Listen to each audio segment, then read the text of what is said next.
Hi, I'm Bakhtiar Sonov and you are watching AnewZ. Let's see the top stories shaping our world. Israel's military says it has launched the first stage of its ground offensive in Gaza City. Several Ukrainian cities have been struck by Russian drones and missiles. J.D. Vance says Europeans will have to bear the lion's share of Ukraine's security guarantees costs.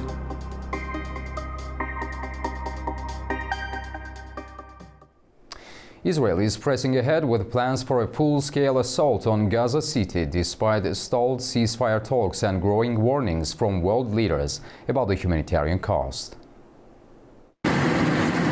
Israel's military says it has launched the first stage of its long-planned ground offensive to seize Gaza City, with troops already holding positions on the city's outskirts.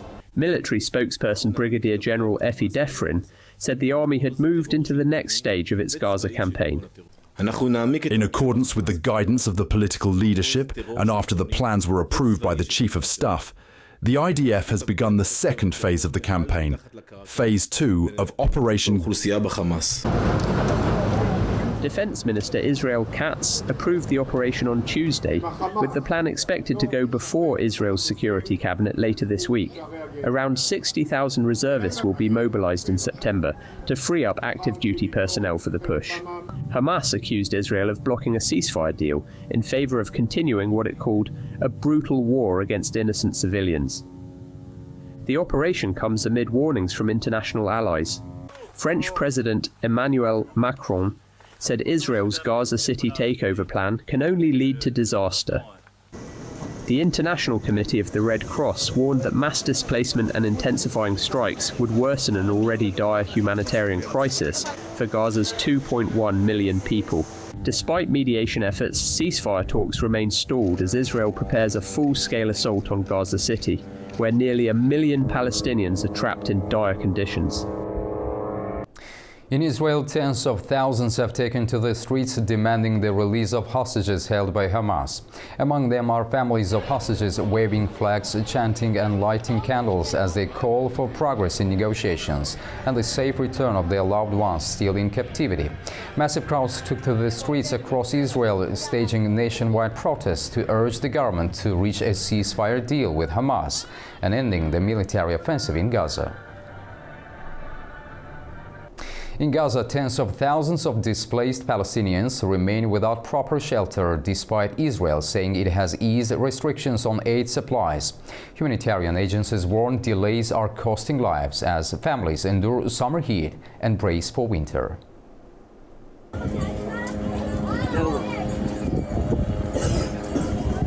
Rows of tents stretch across Khan Yunis in southern Gaza, makeshift homes for families displaced by nearly 2 years of war. 55-year-old Ibrahim Tabassi shows the cramped shelter he shares with 9 relatives. Life in the tent is no life at all. There's no bathroom, nowhere to sit. We suffocate in the heat. Most tents collapse or blow in the wind, a sign of how ill-equipped they are to shelter the hundreds of thousands of people who depend on them. If you can't send us back to our homes, at least give us proper tents where we can live like human beings. Aid groups say that 1.3 million Gazans lack shelter, but the United Nations say it still hasn't been able to bring in materials, despite Israel's announcement that restrictions were lifted. How possibly this could get worse? It has already gotten worse. As you know, shelter has been banned entry for about 5 months. And in that period, over 700,000 people have been displaced or redisplaced. For many, tents made from scraps have not been replaced since the war began. The UN warns the crisis is worsening, with repeated displacement, leaving families stranded without even the most basic cover. As night falls over Khan Yunis, aid groups say delays in delivering shelter could mean more lives lost. To help us assess the military and political dimensions of this moment, we are joined from Lisbon by Lieutenant General Marco Serronia, a distinguished military strategist and defense analyst. Mr. Serronia, welcome to the program. Good morning. Thank you for having me today. General Seronia, Netanyahu has called up 60,000 reservists after Hamas signaled acceptance of a ceasefire plan.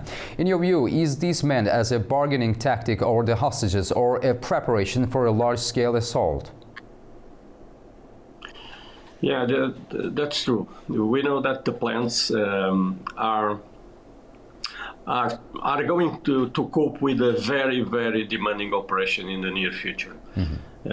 Because we have seen in the beginning of the operation after the 7th of October, then that the IDF, the Israel Defense Forces, uses a kind of operational tactics different from what was needed at the time, at least in my view. That was they use rights, so they do the operations. They try to destroy the Hamas strongholds, and after they quit the area and let again the Hamas turning back to the places. So that was not, in my view, the real way to doing these things. What should have been done was to clear the areas, to secure, and after to hold. And for that the situation was secure for the population, the return of the population. That was not being done, and so the operation after 2 years is not under a military point of view concluded. Maybe the things that Israel wants to do now should have been done in the past. Now, what is the problem? After almost 2 years of war, we know that the Israel Defense Forces is not a huge army. It's the active duty. It's several dozens of thousands of people, and after with 200,000 or 300,000 reservists.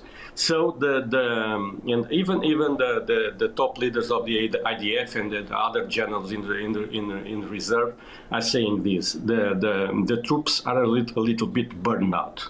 So it's something that's not going to be easy to deal with this operation in the future. Nevertheless, the political side wants to put more pressure in Hamas. We know that the negotiations are going on. Nevertheless, it seems that the Prime Minister does not want to quit this operation, and his idea is to reach the strategic goals of the destruction of Hamas and try to free the hostage by military means. Something that will be difficult, we know. And so I suppose that Israel is going to, if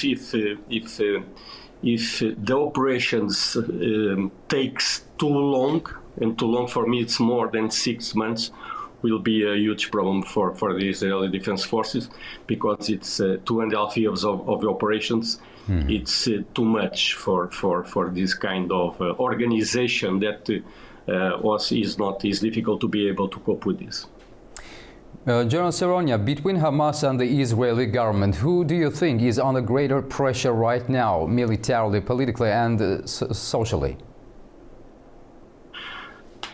So I suppose that one of the points of this operation is also to put pressure in Hamas in these last days to find a way that Hamas capitulate without fighting. So that's I suppose that is the main goal of the Israel government. Nevertheless, we know that Hamas still is under big pressure from their own allies, Qatar and Egypt and others, to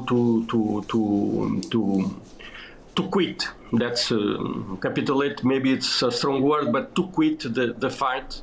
Release the hostage, get out of the operations area from Gaza, and try to participate or to possibilitate a political solution run by others. Israel is going to take care of the security, of course, but Hamas will not be in charge of nothing in the future. We know. From Israel's side, the pressure, I suppose, the big pressure is internally. Lieutenant General Marcus Seronia, thank you very much. Explosions shook Kiev early Thursday as Russia launched a large-scale air attack on Ukraine. Residents sought shelter in metro stations, bringing children and pets with them. Ukraine reported that Russia fired 574 drones, including Shahed attack drones and decoys, and 40 missiles. The attacks targeted cities far from the front line, including Kiev, Lviv, and Mukachevo, where fires broke out at a larger major electronics plant. At least one person was killed and 18 injured. Poland's border region is once again facing security concerns after the latest drone incident. Villagers are voicing unease as authorities investigate whether the device was meant as a diversion. A military drone fell and exploded in a cornfield in the eastern Polish village of Osny on Wednesday, police confirmed. Residents recalled the tense moments after the blast, which burned an area of 8 to 10 meters in diameter, but caused no injuries. You're sitting there doing something on your computer, your wife's practically asleep, and then boom, the house shakes. If I hadn't had the windows open, I might have been calling the glazier right now instead of talking to you. We went out into the yard. It was dark, there were no lights. The dogs suddenly started barking. The drone carried no warhead, contained only a small amount of explosives, and was most likely a decoy, according to the Polish news agency PAP, citing a source close to the Defense Ministry. The recovered drone parts indicate the use of explosives. We are unable to determine the type of explosives, their quantity, or their composition. However, there is a very high probability, bordering on certainty, that an explosion occurred.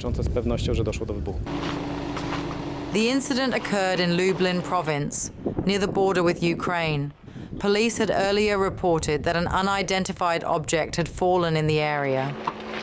Poland has remained on high alert for such incidents since 2022, when a stray Ukrainian missile struck the village of Przewodaw in the south, killing 2 people. U.S. Vice President J.D. Vance said European nations will have to bear the lion's share of the cost for Ukraine's security guarantees. Speaking to Fox News on Wednesday, Vance underlined that President Trump expects Europe to take the lead, noting, quote, "It's their continent, their security, and they are going to have to step up." Trump has already ruled out deploying U.S. ground troops to Ukraine, but signaled possible air support. European countries, meanwhile, have formed a coalition of the willing to commit forces for Ukraine's defense.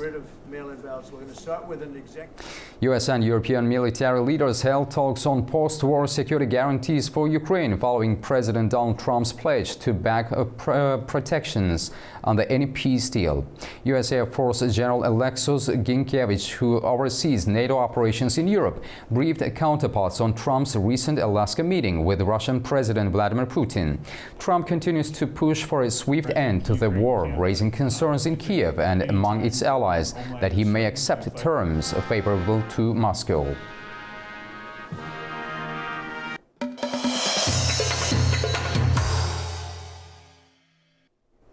"17 years after the Russia-Georgia war, Prime Minister Irakli Kobakidze is using this symbolic anniversary to outline his government's foreign policy vision. His message: Georgia's path lies in peace, neutrality, and carefully balanced partnership. 17 years after the Russia-Georgia war, Prime Minister Irakli Kobakidze is drawing a clear picture of his government's foreign policy course, one he described as guided by peace, neutrality, and a cautious approach to international alliances. Speaking on the anniversary period, Kobakidze underlined Georgia's long-standing refusal to be drawn into conflict, stressing that his government is proud to have always been on the side of peace. He said Georgia's neutral stance on the war in Ukraine had been vindicated, describing it as absolutely without alternative in order to protect the country from destabilization. According to him, while Georgia stands with the Ukrainian people, its priority is to prevent war from spreading farther into the region. At the same time, Kobakidze reaffirmed that Georgia's strategic goal remains European integration. He promised that by 2028, Georgia will have fulfilled 90% of its association agreement obligations and be fully ready for EU membership by 2030. Yet he also voiced criticism of the European Union itself, pointing to what he called warring trends in democracy, human rights, and the economy across the bloc, adding that Georgia's accession will depend not only its own readiness, but also on Europe's internal trajectory. Turning to relations with the United States, Qobakhidze called for a reset. He said Georgia wants to renew its strategic partnership with Washington from a clean slate, based on a clear roadmap and mutual benefits, while criticizing current and former U.S. ambassadors for what he described as lies. The Prime Minister expressed hope that the relationship can be rebuilt in a healthy form. Altogether, Qobakhidze's statements paint a foreign policy course that seeks balance, aligning with the West through EU and US partnerships, but on Georgia's own terms, while carefully maintaining neutrality in wider regional conflicts. 17 years after the 2008 war, his message is that Georgia's security lies not in confrontation, but in cautious diplomacy and strategic patience. It's Nini Nikolaishvili reporting from Tbilisi, AnewZ. Turkey is stepping up as a key player in efforts to end the Russia-Ukraine war. President Recep Tayyip Erdogan, NATO chief Mark Rutte, and senior Turkish officials all emphasized Ankara's key role in promoting lasting peace. Our correspondent AnewZ brings us the details. Turkey is moving to the center of efforts to mediate a peace agreement in the Russia-Ukraine war. In a call requested by NATO Secretary General Mark Rutte, Turkish President Recep Tayyip Erdogan reviewed the latest peace track and agreed to keep close coordination with NATO on next steps, underscoring Ankara's advantage as one of NATO's most important members. Turkish Vice President Cevdet Yılmaz said Turkey will fully support initiatives aimed at lasting peace after representing Erdogan at a virtual meeting called Coalition of the Willing. Foreign Minister Hakan Fidan has made major phone calls, speaking with France's Jean-Noël Barrot to assess outcomes for the recent Alaska and Washington meetings, and with U.S. Secretary of State Marco Rubio on possible steps to end the war. Those talks focused on security guarantees for Ukraine and how any settlement will be implemented. Washington signals momentum as Kiev and Moscow seem to be willing to meet. Core issues include security guarantees and territorial control. From Ankara's view, Turkey offers two key assets: proven power from Black Sea grain talks to Istanbul rounds, and regional security expertise in the Black Sea, highlighted by Erdogan and Rutte. Turkish officials also show openness to supporting monitoring or verification measures for ceasefires or post-war deals, part of broader talks about European reassurance forces and guarantees for Ukraine. Diplomats say work continues this week on parameters for potential direct talks and guarantees acceptable to Kiev, while Ankara stays connected with NATO, Washington, Paris, and Brussels. Fidan expressed Turkey's readiness to support a fair deal, and officials believe a meeting could mark a new phase for diplomacy. For now, Turkey intends to turn its relationships between Russia and Ukraine, and across the alliance, into unity for peace. For AnewZ, this is AnewZ, Istanbul, Turkey. The Iranian Interior Minister Eskandar Momenei said both the government and parliament are determined to take necessary measures to block the shared eastern borders with Afghanistan to prevent the movement of criminals, drug trafficking, and illegal migrants. Turaj Shiralilo has more from Tehran.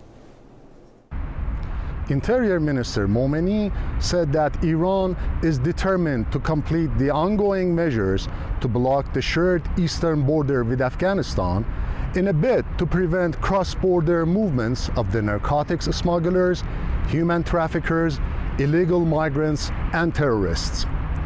During a visit to the border walls in the Taibat County in Razavi, Khorasan province, which are under construction by the Iranian army, he said 130 kilometers of the walls are installed, and the complete closure will improve the security along the country's eastern border. The minister announced that the walls across Iran's border with Afghanistan and Pakistan have reduced illegal activities by 70 to 80%. Earlier, he said that more than 1 million Afghan nationals, mostly undocumented migrants, have voluntarily left Iran since 21st of March, marking the start of the Iranian year. The government has stepped up the repatriation process and is prepared for the gradual return of an additional 800,000 undocumented Afghans by end of the Iranian year on 20th of March 2026. According to the Interior Minister, there are more than 6 million Afghan nationals in Iran whose presence shall be regulated. Iran has set the 6th of September as the deadline for undocumented Afghans to voluntarily leave the country or face deportation and fines. For more than 40 years, Iran has been hosting one of the world's largest Afghan refugee populations, estimated at 7 million, who sought refuge in neighboring Iran after decades of conflict and civil war in Afghanistan. Turaj Shiralilu, reporting for AnewZ TV, Tehran. U.S. Secretary of State Marco Rubio held talks with Turkmen Foreign Minister Rashid Meredov in Washington. Rubio emphasized Washington's commitment to strengthening economic and trade ties with Turkmenistan, supporting regional integration through the C5+1 platform, and enhancing security across Central Asia. Uzbekistan's nuclear ambitions are accelerating. According to Uzatom, uranium production is set to hit around 4,200 tons in 2025, a bold step toward its goal of reaching 7,200 tons in the years ahead. The nation is already mining uranium from 23 active deposits, with geological exploration underway at 10 additional promising sites. Once a closely guarded metric, these production targets mark Uzbekistan's growing transparency and strategic commitment to expanding its role in the global uranium market. That's all we have for now. Thank you for watching and stay tuned to AnewZ for more.